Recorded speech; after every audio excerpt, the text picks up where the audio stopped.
जय हिंद। तो देखिए बीआरओ ग्रिफ की तरफ से जो आपकी एसकेटी स्टोर कीपर टेक्निकल की भर्ती है उसको लेकर एक ज़बरदस्त अपडेट है कि जो यहाँ पर आपकी पहली वेटिंग लिस्ट है जिसका काफ़ी लंबे समय से और काफ़ी बेसब्री से आपको इंतज़ार था, तो वो यहाँ पर आपकी फाइनली आउट हो चुकी है। तो इसमें कितने बच्चों का नाम आया है, आपकी नेक्स्ट प्रोसेस क्या रहेगी और अब आने वाले समय में यहाँ पर क्या आपकी जो नई अपडेट है बीआरओ ग्रिफ की तरफ से वो आपको देखने को मिल सकती हैं। चलिए सारी बातें डिस्कस करते हैं। तो यहाँ पर देखिएगा, ये है आपके बीआरओ ग्रिफ एसकेटी की पोस्ट के लिए पहले आपकी वेटिंग लिस्ट। यहाँ पर आप याद रखिएगा कि इस लिस्ट में जिन बच्चों का नाम आया है वैसे तो वो आपके सिलेक्ट हो चुके हैं, लेकिन आपका जो फाइनल सिलेक्शन है वो तभी होगा जब यहाँ पर आपका जो मेडिकल एग्जामिनेशन है वो आप क्लियर कर देते हैं। तो यहाँ पर जो आपके मेडिकल हैं वो स्टार्ट कब से होंगे, 5 फरवरी 2024 से आपके मेडिकल स्टार्ट होंगे और आपका मेडिकल किस डेट को होगा वो आपके नाम के सामने, अगर इस लिस्ट में आपका नाम है तो वो आपको देखने को मिल जाएगा। जस्ट आपके नाम के सामने आपके मेडिकल डेट दी हुई होगी। तो यहाँ पर आप जो ट्रेड का नाम है देख सकते हैं, स्टोर कीपर टेक्निकल।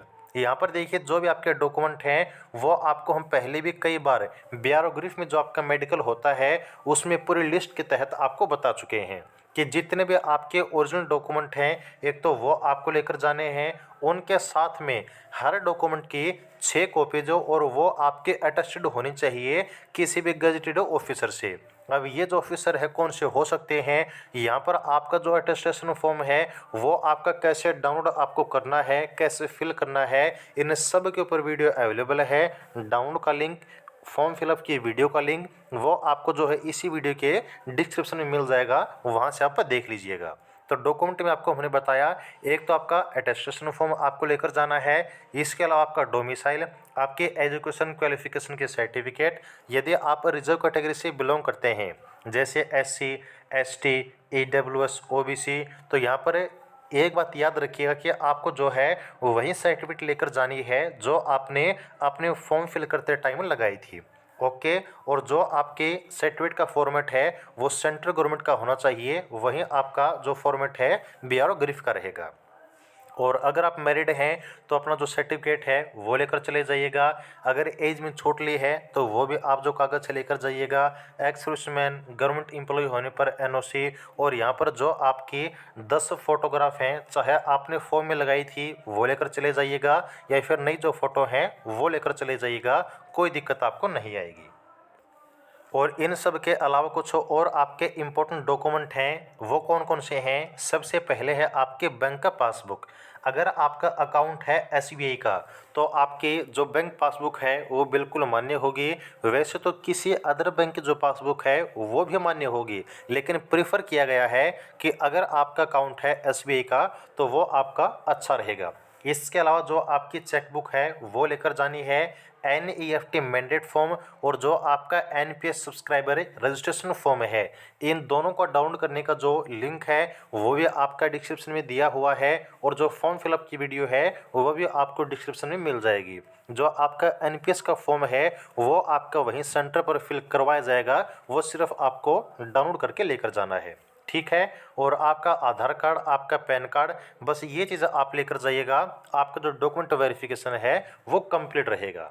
और यहाँ पर आपका जो डॉक्यूमेंट वेरिफिकेशन होगा, जो आपका मेडिकल होगा, इनमें आपको कम से कम 1 से लेकर 2 हफ्ते के बीच में टाइम लग सकता है। तो जो आपके रहने सहने की, खाने पीने की व्यवस्था है वो खुद ही आपको करनी होगी। ये चीज़ भी आपको यहाँ पर बिल्कुल साफ साफ बताई गई है।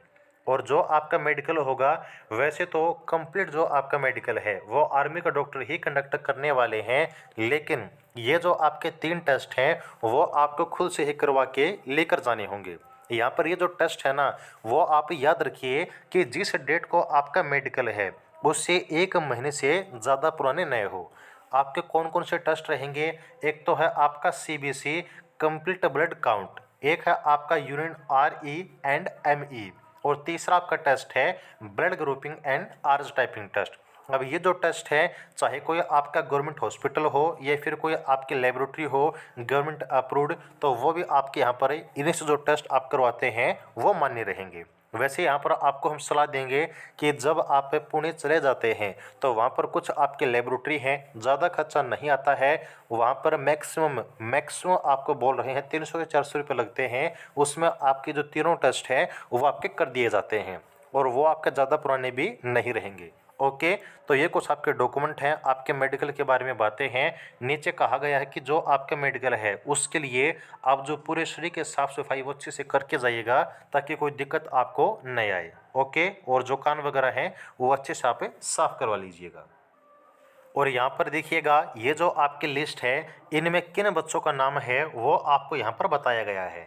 सबसे पहले है आपका कंट्रोल नंबर है जो कि आपका रोल नंबर होता है। फिर आपका नाम है, आपका फादर नेम, आपकी डेट ऑफ बर्थ, आप कौन सी कैटेगरी में सिलेक्ट हुए हैं और किस डेट को आपको रिपोर्ट करना है, आपका मेडिकल है वो यहाँ पर पूरा जो डाटा है वो आपको बताया गया है।